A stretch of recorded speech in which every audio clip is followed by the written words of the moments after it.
আপনার মেয়ে নাকি পাশের রাজ্যের ছেলের সাথে ভাগিয়ে গেছে।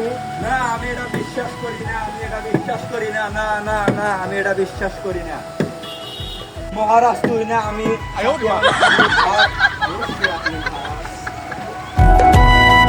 এই কথা যদি সত্যি হয়ে থাকে, যাও সেনাপতি তাকে ধরে নিয়ে আসো। আজ্ঞা মহারাজ।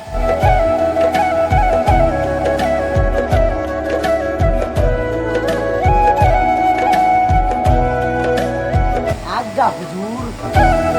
সেই ছেলে আমার মেয়েকে নিয়ে তুমি ভেগে গেছো।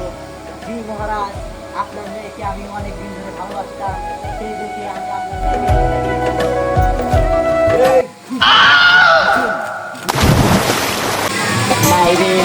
মাইরেন না মহারাজ গো, ও মহারাজ হাতে ধরি পায়ে ধরি মহারাজ, মহারাজ গো আপনার মেয়েকে অনেক দিন গো ভালোবাসতাম আমি, মহারাজ হাতে